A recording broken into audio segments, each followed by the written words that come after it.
I get mine cut tomorrow and colored tomorrow. I have as much gray as you that I don't want.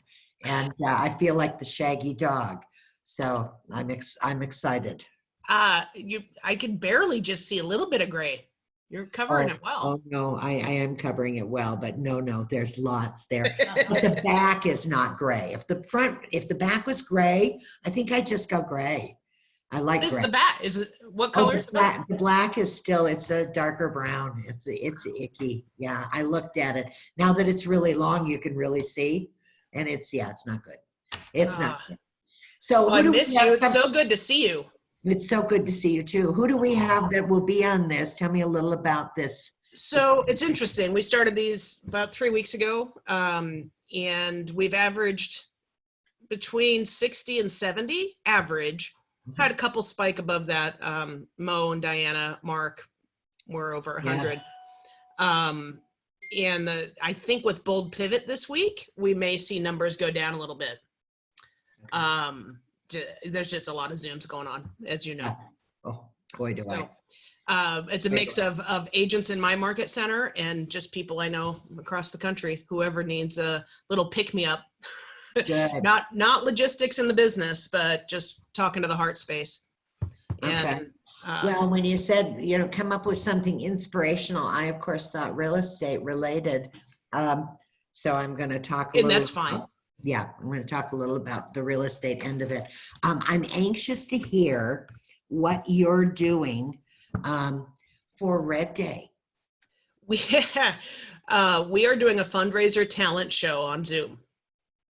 What a great idea. To benefit our gay and lesbian center that is in the neighborhood that we service. Right. So, what a great idea. It's going to be fun. Good. We have a lot of talented folks. You are lucky to have a lot of talented folks. I would fail badly. I guess I just buy lots of tickets. Yeah. It's what I would have to do because I have no talent. Josh would have a lot of talent. He can play banjo, keyboard, guitar. Awesome. We've got some other people, Mona Stevens, Josh is in her band, the Sister Wives. I love that. Oh no, yeah. Yeah, it's the sister. Just to give everybody context, we only have 18 on here right now, but Lee's in Utah, in Salt Lake City. Her son is in a band called the Sister Wives. Isn't that awesome? Yes, only in Utah. I see Judy Johns. I'm so excited to see Judy Johns. Oh my gosh. She was one of our guests a few weeks ago, and she's been on almost every single one of these as an observer too. It's been awesome. How fabulous is that? I'm just scrolling through to see if there's anybody else that I know. There probably isn't, but it's still great fun. Oh, Shauna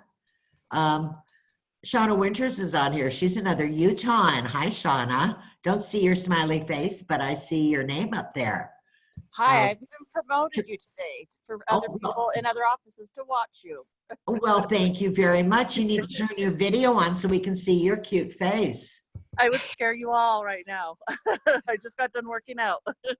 Oh, okay. Keep the video off.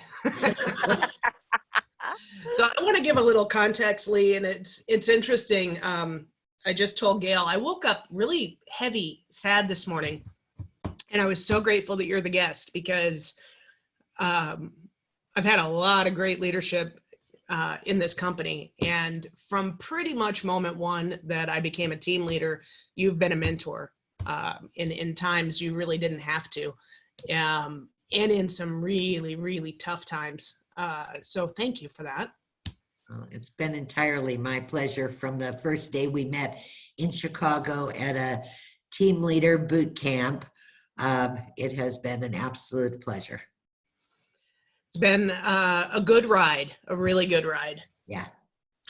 So give us a little bit of background, what you're doing now. And it just occurred to me yesterday after 3 weeks of these, I did tell them they're in Salt Lake City, so referrals, send them to Lee. But yeah, give us the Lee Stern biography. So I started real estate when I was 19 years old. Back then, you walked in and said, today, I think I want to be a realtor, and you were one. There was no licensing, no training. I made every mistake anyone could possibly make. The only good thing is my parents taught me how to just make one mistake once and learn from it. So I've been pretty smart that way. So that was 48 years ago. So I've been a realtor for 48 years.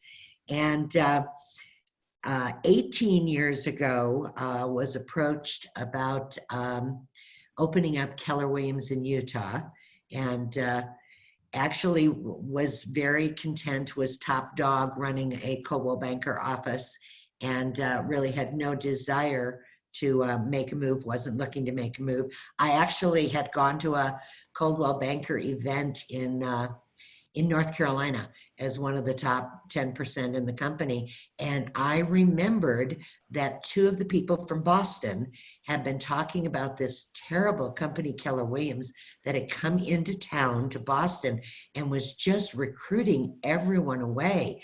And I remember thinking, well, thank goodness we don't have them in Utah. So when I heard they were coming, I thought, oh, I remember that conversation. I better go find out. So I really met with Keller Williams solely for the purpose of espionage and to find out what they were going to do. But the reality is, when I realized two things for me. The first one was that they were run by a board of directors known as an ALC. And the company I was with did a lot of lip service like they were listening to us, but they never were listening to us. And I resented that and thought that was a mistake on their part. The other thing was, I've always, because I had no training, maybe because my mother's a retired school teacher, always believed that the minute you stop learning is the minute you start moving backwards. And it's really easy in my mind to train new agents. I think the challenge is agents who have been doing it for a long time, agents who are doing it at a very high level. How do you help take them up to the next level? And this was what Keller was focused on. It was like, oh my gosh, they're going to train all these experienced agents. So they had me at those two things. ALC Later, training. later I found out about all sorts of other really wonderful things that I love about Keller, but it was really about the agents having a say in how it was run, and about the training for top agents. I felt that was absolutely been a gap in the real estate industry for all of my years. So I ended up joining Keller Williams, ended up opening up a market center in Keller Williams when it was me on a lawn chair in the middle of the building when no one had heard of them, and recruiting a lot of agents. I went to my very first event. I came in June, and I went to my very first event down in Phoenix, Arizona, and it was an ALC clinic, and I took Tamara Reaper with me because we hadn't even started our ALC yet. What year was this? This would have been 18 years ago, so what would that be? 2002. Okay, then it was 2002.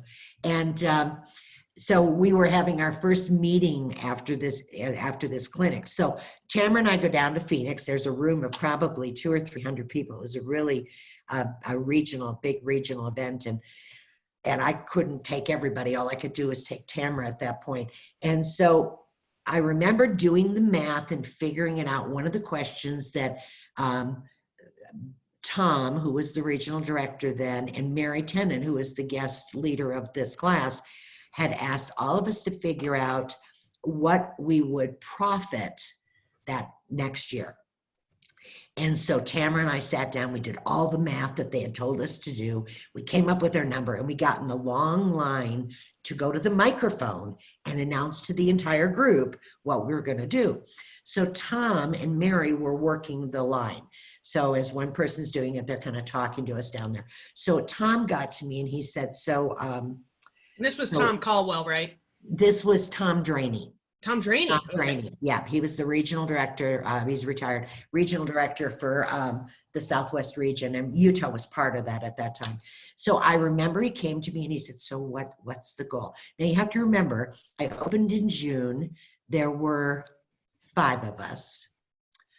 I'm in September now, and there are 30 of us. And so I said to Tom, we're going to profit share $250,000. And he said, well, you haven't really had your opening yet, have you? And I said, no, but it's next week. And it was. And he said, well, let me get Mary. So Mary comes over and he introduces me to Mary for the very first time. And she said, you know, what's your goal? And I said, 250,000. And I'm just, you know, I'm proud. I'm confident, you know, 250,000. I've done the math. And she said, Lee, that may be stretching it a bit. And I said, well, I know I have to get to 100 fast. And, but if I get to 100 fast, then truthfully, 250,000. And they went, okay. No belief at all. That was real obvious, unfortunately, no belief at all. So I go to the microphone and I believe in myself. I believe in my market center. I believe in Keller Williams, and I announce 250,000. And so at the end of that next year, I called Tom Draney and I said, Tom, you were right. We didn't get 250. We only got 247,000. I was short 3,000.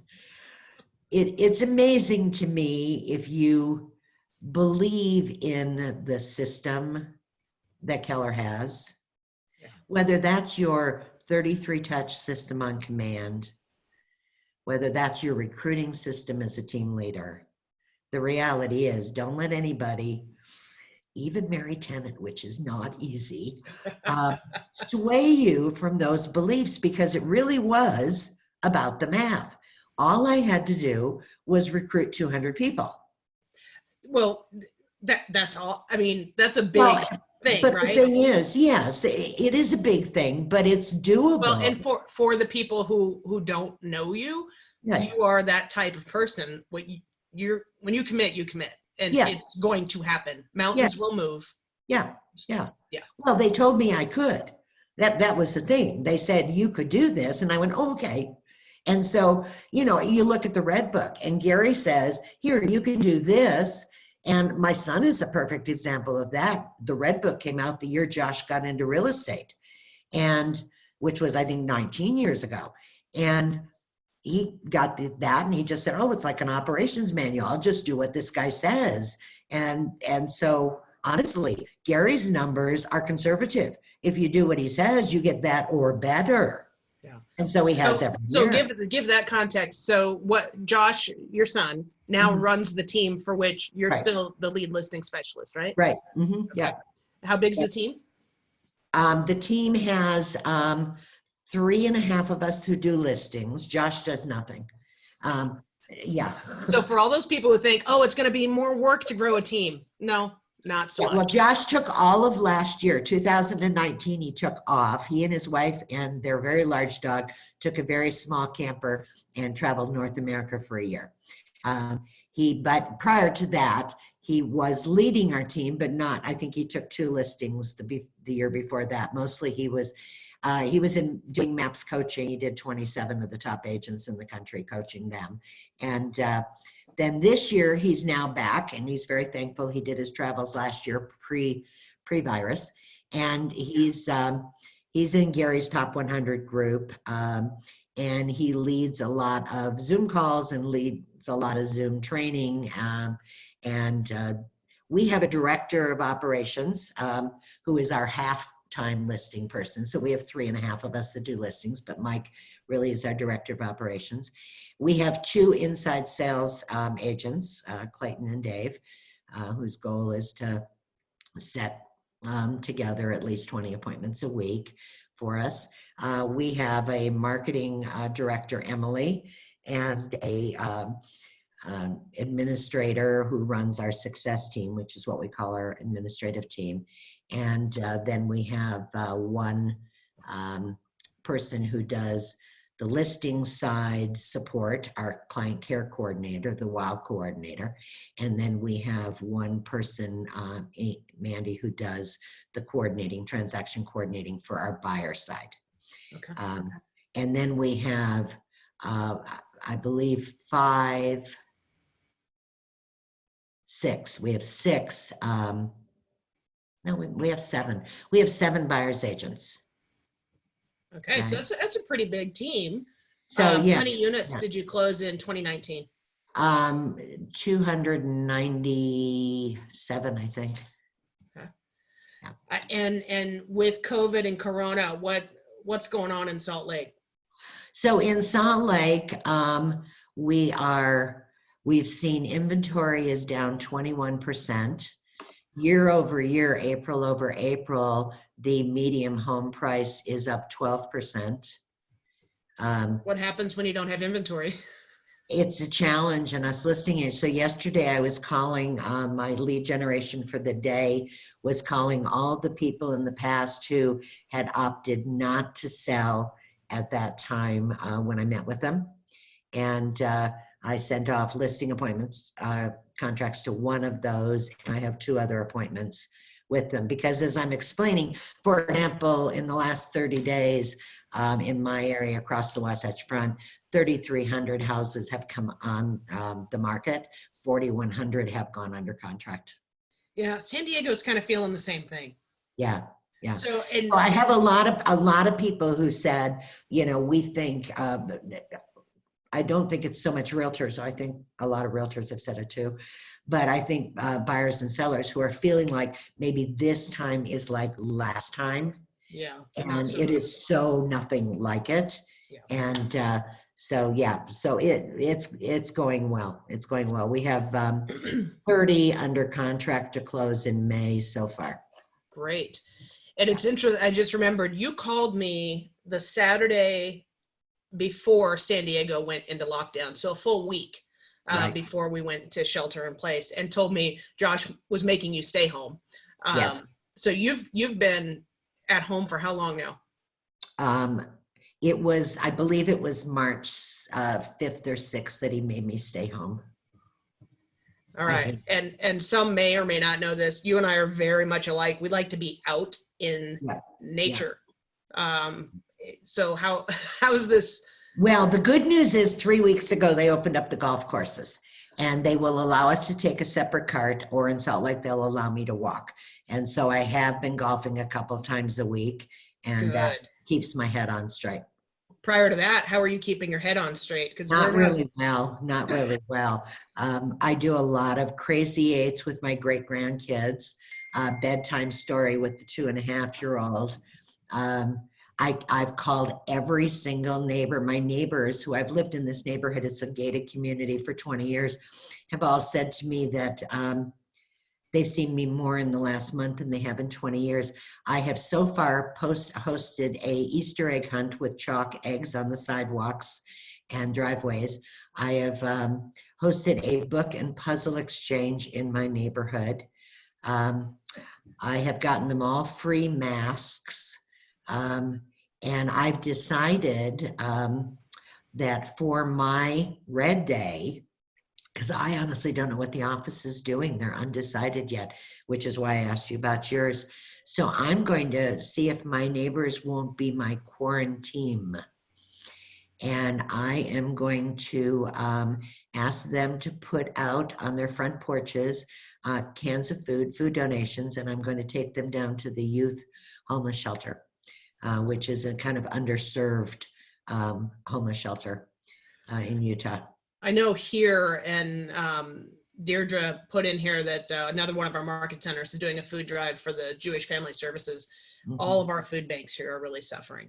I think all of them are. I know certainly the Utah Food Bank is, but the shelter for these youth are, they really kind of get forgotten. And so I need to make sure we're supporting them. And our office does that. Our market center does that on a regular basis. We do events for them. Last Red Day, we went down and served all the youth breakfast. We cleaned the entire shelter. We did painting. We did all of that. But I thought they're a group that I think we can serve. And I think my neighbors will think that's a good thing. So they don't know it yet. They're getting an email today about the fact that next Friday, they have to leave their stuff on their front porch. I have solicited a few teenagers who are in my neighborhood staying with their grandparents during the quarantine. So I've enlisted them to help me with egg drawings on sidewalks and picking up books and all of that. So it's been good. It's been good. And so we go back, let's pivot back to the business for a minute. When you went into shelter in place, did you know how to do Zoom meetings? Oh gosh, no. Okay. No. No, I'm the least tech savvy person you will ever meet. The test on any technology is if Lee could do it, anyone can do it on our team. So no, I had no idea how to do any of this kind of stuff. And now I can wander around and do it and play cards and do it and read books with grandkids. And yeah, yeah, my mother can't do it. She doesn't have a computer, but we've now started with my sisters, 3 sisters, or the 3 of us girls and my mom have started the Wyndham Lane Literary Society, a book club, because my mother's book club can't meet in Upper Michigan, and all of us girls are spread across the United States. So we had our first meeting this last Saturday, and 3 of us did Zoom, and Mom did conference call in. She still loved it. Yeah. That's awesome. What are you reading? Well, right now, this morning, of course, it was chapters 8 and 9 of the Shift book. We do a book club on the team, so that's always been done. If you want a good read, I just finished a book called Stay, which I liked a lot. Totally a novel fiction. But it was a very enjoyable, diversionary kind of read. Awesome. I did also discover my movie theater. I'm a movie freak, and the movie theater, of course, closed. And so, but my movie theater now does popcorn on the curb. Really? Oh yeah. So this happened like 4 or 5 weeks ago. And I was so excited. They sent me an email. So I got my bucket because of course I have the bucket because I take the great grandkids to all the Disney movies that come out. So I went to the bucket. You have to have the app. Money doesn't change hands. It's all done on the app. And I got a bucket of popcorn and I came home and I went on Prime because I don't have any live streaming except Prime. And I went on Prime, found a movie, an English movie that I'd never seen, and I turned off all the lights and I got on my chair with my feet up, and it was like being in the luxury theater. It was great. That's awesome. I know. So it's the little, and then I bake once a week, and then I deliver that to different neighbors. Because were you doing any of this prior, or has this pause allowed you to just kind of settle into, I don't know, self-care and well, I can't say it's really self-care because you've heard about the freshman 15. Now there's the Corona 19. And so truthfully, normally I don't bake, but now I bake once a week, and I'm in a neighborhood that's not a 55, but it should be. And at 67, I'm one of the youngsters in the neighborhood. So I have a lot of really shelter in place kind of folks. And so I go knock on doors and deliver, little goodies to, 6 or 10 of the neighbors and visit with them from their porches. One couple, I go in their house, they stay on the opposite side of the house. We have a schedule, but they have no family here. So it's good. I love that because you are such a caretaker. You have to take care of people. So it's great. I take care of somebody. Yeah. And also if I don't do that, I would eat the entire 9x13 pan of 7-layer bars. It'd be bad. It'd be bad. All right. So what else? How else are you taking care of you during this? And what emotions have you been surprised by?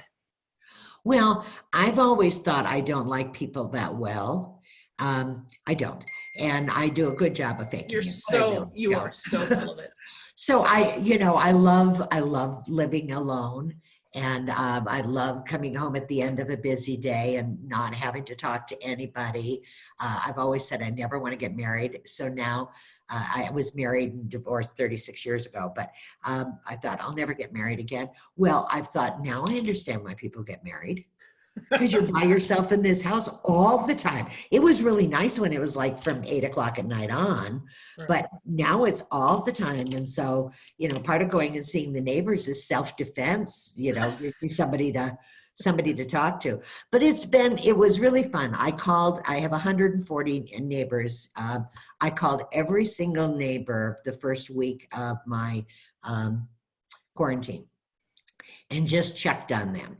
And it was really interesting, in listening to them and needing stuff. I mean, I got up, one lady needed napkins and I had bought them in bulk and they were in the garage. So I walked over and brought her a thing of napkins. She's like, you didn't have to do that. I know, but really I have them. You know, it was just interesting. There were so many that were out of puzzles and books, which is why I did the puzzle and book exchange. And by the way, every puzzle was taken and some of the books were left. I had 4 boxes of books left, although many, many were taken. And then I called another past client, former neighbor of mine, and she's in a lockdown facility, independent living, but a lockdown facility. So I called her and said, you guys have a library. Could I drop off books? And she checked. So the 4 boxes of books are now in the library at Sagewood. So I thought that was a good place for them to be, because where else can you take them? The libraries are closed.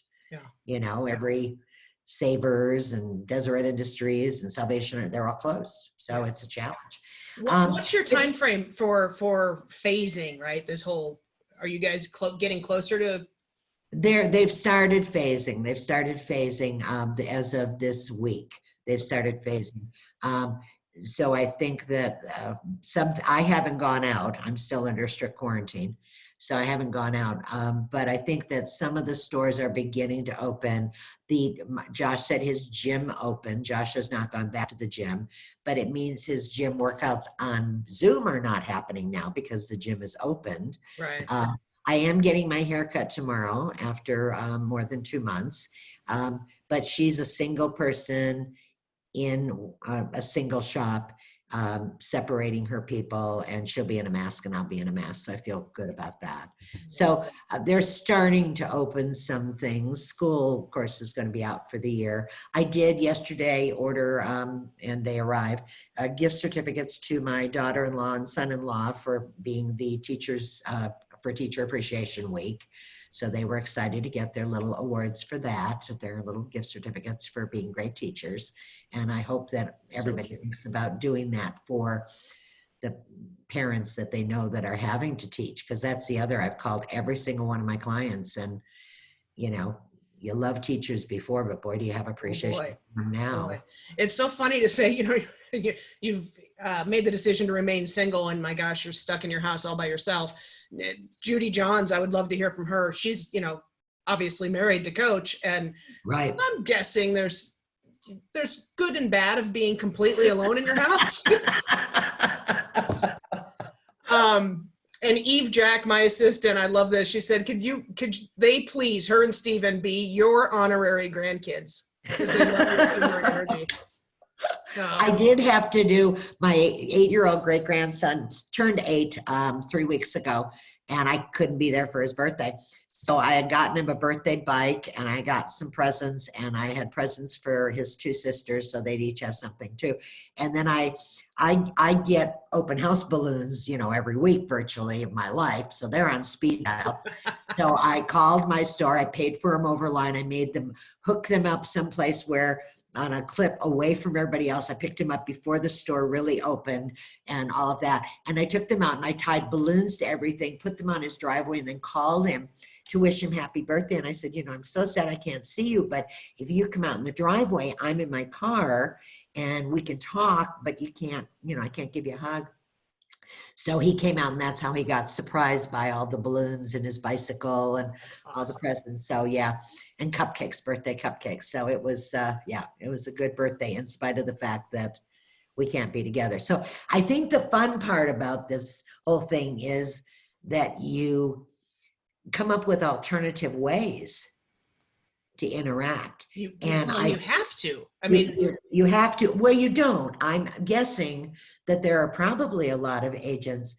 Matter of fact, I know there are, because we've met some of them and talked to some of them at open houses and things like this, where the agents have just shut down and said nobody should be doing anything. We've had to totally change how we're doing business, but our business has continued to do. And so we know those are those agents. What I was saying is we have to find out how to have the connection. And I think that's one of the things that I realized. You love people. You would have never been a team leader if you didn't love people. I know. And it's great to go home at the end of the day and not talk to anybody. Yeah. But boy, it's an interesting, I'll give you an example. And I did say this yesterday. We got the staff together last week. I just missed them too much. So we have a very large office, and we all had plenty of space between each other. We just had lunch. Yep. And when I drove away, I started bawling because I couldn't hug them. Yeah. You know, it's a weird thing that I think we're all getting to experience at a different level. Yeah. Our team did a picnic last Tuesday. And it was the first time we had all seen each other in 2 months. I've seen occasional glimpses of others, Right. but if I go into the office, I'm going in at 4:30 and 5 in the morning when nobody else is there, Yeah. just to keep myself safe and wear my latex gloves and all that stuff. Because Josh says so. Yeah, because Shauna says, what skills does Lee think we really need during this time? I think we need skills on scripting. Absolutely positively. And I think people don't understand that, you know, like I said, for Salt Lake, year over year, our median price house is up 12%. So if you look at that median price, which is just a hair under 400,000 in Salt Lake, the reality is it's cost somebody $3,200 a month to make the decision to wait. Yeah. $3,200 a month to make the decision to wait. That's not smart. My favorite line, and I've used it all of my 48 years, but I've retaught it back to the team at the beginning of this virus. And that is, if somebody's coming in because they're thinking about buying, or somebody's coming in because they're thinking about selling, is to say to them, Ashley, you are so smart to be doing that right now. Because there's so much white noise going on about horrors and terror and all of that, that they need to be reassured and have confidence. Nobody ever makes a decision if they're not feeling confident. So part of our job is to, to know our numbers and be able to articulate those in a way that makes a difference. One of the things that I've done is I've always done a fair amount of business with a couple of builders in town, Oakwood Homes and Destination, and they refer the co-op sales to me. Okay. Often. So I get some extra sales every year from those two sources. And I called both of the sales managers at those builders at the very beginning of this. And I said, honestly, I always want your business. You know that about me, but I think I can be a big help to you all right now. And what I'm going to suggest is that I start providing your team with the numbers of the market, because all they look at is new construction numbers. Right. And I can provide them the numbers for the market. And then I'm going to have one-on-one coaching calls with each of their sales team once a month. And so they have loved that. We've gone through scripts. We've gone through what happens when people come in. How do we do this? And I was funny. I got a referral from one of them yesterday. And I said to Amanda, she said, Lee, it was a great month this month. And I said, tell me about it. And she said, I sold 5 houses this month. Where others are saying nothing's happening, it's like all in how we're talking to people and caring on them, loving on them. We've called all the calls that we've made. I call them client care calls, and they just are about caring on them. Yeah. And so what does that look like for you now? Obviously, in those first few weeks, you called all your neighbors. How are you managing your time to do your lead generation or your care calls? Yeah. So we do an 8:30 call every morning, 5 days a week, and kind of tell what our successes were from the day before and put out what we're going to do that day. And so whether that's, for me, it's previously I had called 10 people a day. That was always my goal, is 10 people a day. And because of what happened in the market with the virus, we know that, as Gary says in Shift, we need to double down. So for me, it's 20. For some of the people on my team, it's 35. By the way, in the worst of the market back in 08, 09, and 10, my son Josh had to go up to 35 contacts a day in order to continue to maintain the level. So I think it isn't a matter of what is the number for you. It might be different than for me, but it is a consistent every day making those calls. And so after the phone calls, by then I'm dressed and I've already had breakfast. We have the 8:30 call. And then literally I'm making calls, and I'm making them until our next call is at 3 o'clock. And so at 3 o'clock, we all call in and do our successes, and did we achieve our goal, and of what we were doing. And on Fridays, we don't do a 3 o'clock. On Fridays at 4:30, we do a wind down, WHINE, so we can bitch and moan. So that's good. Sometimes I drive out to one of my agents' houses who lives closest to me, which is probably about 10 miles away. But we'll sit out on her patio, and we each have our own laptops so we can be on the Zoom call from outside and having a drink and just visiting. Awesome. I just flashed back to that place you took me up in the mountain. Yes, yes. Patio, Yes. having the Yep, cocktails. Silver Fork. Yeah. And then, we do our meeting on Tuesday morning, which I had this morning. And that's our Zoom weekly meeting for our team. And of course, our numbers are tracked as to how many appointments did you get, how many sales you get. We always What are you seeing? What are you seeing as far as conversions compared to? So this week, I know that my buyer's agent, I just remembered this one, the buyer's agents had 24 meetings, buyer presentations, and they signed 14 of them. So That's pretty good. well, it's not as good as we normally are. So I think that's the interesting thing. What do you account for that? Do you think it's because we're not in physical?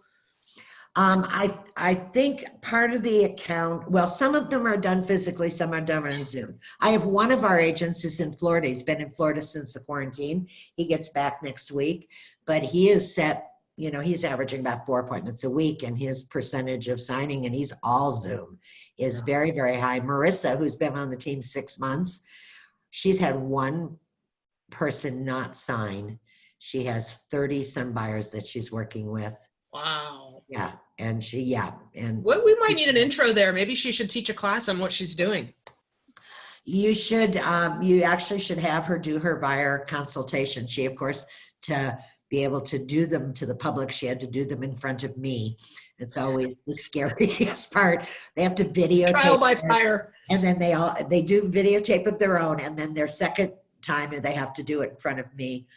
She just does a spectacular job. But, it's interesting. It goes back to Josh and the Red Book and believing that whatever Gary said was what you can do. And I believed whatever Keller said is what I could do on profit share. Marissa believed that everything we said she could do. And so she's just doing it.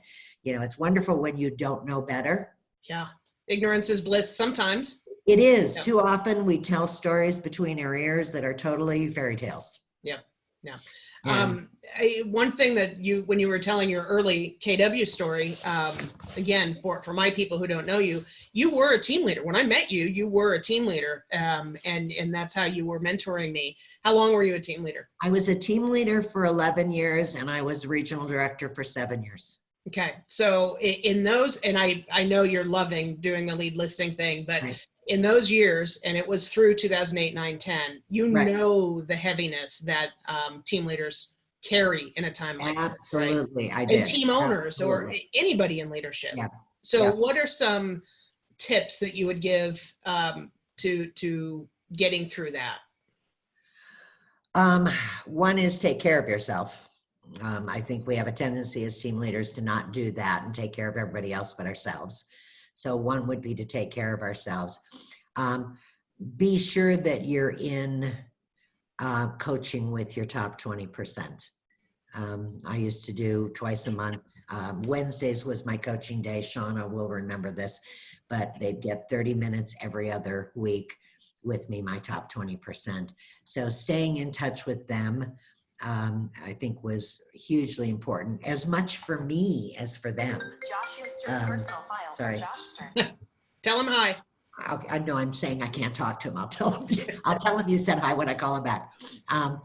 So I think that it not only helped them, but it really helped me feel good about things. I think getting everybody's help, getting everybody on board, the blessing of a shift in the market from a team leader's perspective is that there are a lot of people outside of our office that need us, that they're not getting any support, any training, any being able to articulate what's really happening, articulate how do you still continue doing business. and they need that.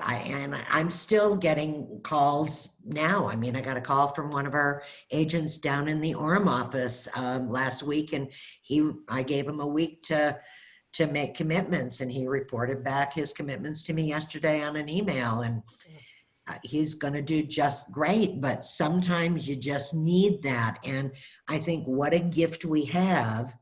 And you can think of it as recruiting because ultimately that's what it is, but it really is about going and carrying on these other people, whether For it's sure. doing a mastermind, whether it's offering to do one business coaching session with them. Yeah. No obligation, no cost, no commitment. Just let's see where your business is. And if I can help you get over this hump to the next level. Let's go there for a second. And I was just remembering a conversation I had last night. And I'm curious, I don't think you probably ever had this, but yeah, I know you probably have had agents or other leadership. Because we're in a situation where I do believe a lot of brokerages are going to close, a lot of agents are suffering because they're not getting leadership. That seems like a pretty easy time to make a reach out. Did you ever have a time or know of people who had a hard time feeling valid enough, smart enough to reach out to some of those? Well, I did. No. No, I did. You told Mary Tennant you were going to profit $250,000. That's pretty confident. Well, but that was just math. I mean, it really was just math. It was math. She had previously said on the microphone that if we did that, this would happen. So I did that and said, okay, then that's going to happen. It's just math. Yeah, no, you think about it. I hadn't been in sales, the sales end of it, for a lot of years when I opened up Keller, and I knew that I had to recruit, 200 agents real fast. And so I remember going to my owners and ALC members and saying to all of them, so my only job needs to be recruiting in order for us to do this. So you're in charge of technology. You're in charge of training.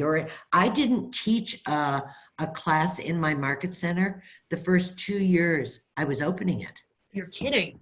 I'm not kidding you. Wow. I led every team meeting. We always had training within the team meeting, but I didn't teach a class. I had to have others do it because I literally needed to have nothing but calls and appointments going on all the time. I mean, that was my number one job. So I did that. And then I realized that I also needed to take care of my top 20%. And my top 20% needed to take care of all the rest of them. And well, and again, a little bit of context. This was back in the day when we really had no team leader training. No, we had no team leader training per se. No, we really didn't have much team leader training. So anyways, I decided that I would just block out Wednesdays, no recruiting appointments. So from 8 in the morning till 6 at night, they had to walk me to the bathroom. They had to meet with me while I ate lunch. I mean, there was not a single break. And I did it every other week. And I started with what their goals were. And truthfully, I had read the Red Book now several times by now. And I'm going to do exactly, I mean, Josh is already doing it and proving it all to be right. I just need to follow what that is. They shouldn't follow me because they would get to whatever my cap is, they get to that cap. Right. I needed them to be able to go beyond that. So the coaching of people, whether it's inside your market center or outside your market center, is nothing to do with you and your abilities. It has to do with, there's an operations manual called the Millionaire Real Estate Agent Book. Start with, seriously, I would start with page 132 to 150 and just do that part for the first month and get them all doing that, because if they got all their people into command and push the start button on that, then the business is already starting. Then I can go into their financial situation. Then I can go into how they're going to leverage themselves, because right now they don't need to leverage anything. They just need to have a system in place. So I just believed in the numbers. I didn't believe so much in me. Now, I believe in me being a good accountability partner. Yeah. Okay. And I believe that as tough nosed, I mean, in Utah, my nickname is General Lee. I've earned that. The reality is all of my people knew that I loved them unconditionally and wanted them to reach whatever goal they wanted to set. Yeah. That's really all that mattered. And you were going to hold them to it. They were just, for their sake. Yeah. I was going to hold them to it. So there have been lots of times that they've had to hand me $100 bill. There have been lots of times I've mailed a check to their ex-wife. There have been lots of times that I learned that one from you. That's a good one. Yep. Yeah. And so the reality is I won't let anybody off the hook, not off the hook of their own goals. Yeah. Yeah. Now, if I think your commitment to culture and that unrelentlessness is what makes you so powerful. well, I hope so. Just no gray area. Shauna's on the phone on this call, and I coached Shauna for a long time. You said you're the best team leader. Well, I was going to say there was a lot of years when Shauna's boys were young. Now they're tall and gorgeous. But there was a lot of years when Shauna's kids were young that the reality is that was what her goals were about. And truthfully, I just want them to reach whatever goals they have. I'm not there to set their goals. So I don't think for any team leader out there, if you just honestly love them enough to do what's right for them, whatever goal they set is right. That's their goal. Your only job is to do everything in your power to make sure they get there. And that has nothing to do with my ability to know the system or sell or what my sales volume was in the past, or was I a realtor beforehand? I mean, look at Georgia Alpazar. She was never a realtor. She was an awesome team leader. Yeah. And she wasn't ever a realtor. So I don't think it has to do with that as much as it does having to do with making a commitment to your agents. Okay, so 2 other things here in the chat box. Linda Lee, one of my great agents, says, how do you stay so energetic even now? You just wired that way, Linda. Yeah, you can feel Lee coming about, a mile away. I may be that way. Linda Lee, I am very, very fortunate. My parents raised all 5 of us kids to think we could do anything we wanted in the world and be highly successful at it. And so I have a feeling of I never have to worry about failing. It just isn't going to happen, I guess. And it's a good thing. It's a really wonderful gift that they gave me, because when I talk to clients on a listing presentation, I'll tell them exactly what they need to do. And I've gotten permission to be 100% honest with them. Matter of fact, they've demanded that in my questioning. So then I can say to them, because you promised, or you made me promise, Ashley, that I'd be 100% honest. I wouldn't tell you this otherwise, but I'm going to keep my commitment to you. You had to clean this mess up. I can have really hard conversations with people because they've given me permission to be truthful, to care. Even my clients they know that my goal for them is whatever goal they told me. I was just going to say, you showed up as a team leader the same way you're showing up in production. Yeah, my whole presentation is about what are the things that are important to them. And you can say the hard things because the care comes through. Yeah, somehow I think it does. Oh, for sure it does. Small children even behave really well around me too. And people always mention that. And I'm like, it's not like I raise my voice. It's not like I'm mean. No, you have a look. There's a look. That's what they tell me. I have a look. And somehow children love me and do real well around me too. It's a gift, probably inherited. So I think it's because, Linda Lee, I love what I do. I love making a difference. I've always said, if I die, all I care about is that somehow I helped a lot of people get what they want. And then I'll be a happy camper. So I am at my best, Linda, when I'm helping other people. Therefore, I don't want to be selfish. I want to help as many as I possibly can. That's a good segue to what is always my final question. What can we do for you? How can we help you? Well, I want all your referrals from San Diego. absolutely positively. That would help me a lot. That would give me more people to help.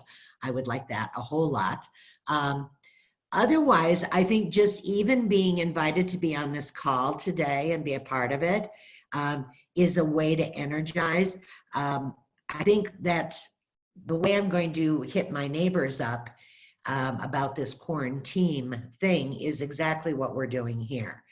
I think that when we start feeling, oh, woe is me, I'm locked in my house, the best thing I can do is go out and do something for someone else. Yeah, 100%. And so when we're feeling down and out, it usually means that I really need to go out and do something for someone else. And that'll put my life back in perspective about, you know, how fortunate I am to be sheltering here in this area, getting to play golf twice a week, getting to play Crazy Eights with the Greats on the Zoom. You know, Josh is making me a long distance Mother's Day breakfast. I'm having smoked salmon, eggs Benedict on Sunday. You know, yes. So I think that would be for Linda, the answer to that question. And for you all, you've already given me that gift of allowing me to be a part of this today. And that just lifts me up. It'll make all my calls for the rest of the day way easier to make. I've got to do this call. And then the last question, when we get out, when we are actually allowed to do more than golf, what's the first activity you're going to do? Oh, it'll probably be golf more. Actually, the first activity I will do will be go out and see my greats, the great grandkids. Yeah, that's the I think you first. should have a big party. Bring them all together. Yeah, that's probably a good idea. Linda asked where I'm in. So Linda, I'm in Salt Lake County, but the reality is in Salt Lake County, I work Salt Lake County, Utah County, Davis County, Weber County, and Tooele County. So I service 5 areas. So anything along the Wasatch Front, actually anything in Utah. If you call Park me in City, Utah, yeah. I mean, if I'm not the right person, I will tell you who to call and give you the right person. you probably recruited 90% of Utah. I have recruited an awful lot of Utah, including Park City, St. George. Yeah, I have recruited a lot of. The interesting thing, and I don't know, do they still do this anymore? Because Ashley, you and I are both members of this, which I think was a pretty elite club. I don't know if they still have it. Is the Black Belts, where we had to recruit 100 net agents or more a year, 5 years in a row to be able to earn our black belt. Well, the black belt was net 60, I think, a year, and the Team Leader Hall of Fame was 5 years. Okay, it's the Team Leader Hall of Fame then. Yeah. Okay, all right. So yeah, so I do have an awful lot of people that I've recruited. So I know, and prior to coming to KW, I was active on, you know, the Utah Association of Realtors, Salt Lake Board of Realtors, all those kinds of things. So most people in the state do know me, and I know them, which is fun. Yeah, awesome. Yeah. Well, thank you. It's been so good to see you, and I can't wait till I see you in person. I know, when you got to come back and teach again. Yes. So we can go out, which would be good. Which would be good. And it's good to see all of you. Judy, it was a delight to see you on the screen. Also, I haven't seen you in forever and ever. Probably been a couple of years. She and I were just chatting this weekend about how long everybody's hair's getting, and then I got the haircut. Yeah. No, mine's getting way shaggy. Way shaggy. So I'll fix that tomorrow, though. I'll enjoy. I will, and I look forward to all your referrals. A lot of people from California are moving to Utah. It is our biggest source, our Californians coming to Utah. Really? Of outside of in-migration, California. Yeah. Interesting. Okay. Yeah. Well, I'll make sure your information gets around. Atta girl. Thank you much. All right. See you all. Love you. See you soon, hopefully. I love you too. Bye-bye.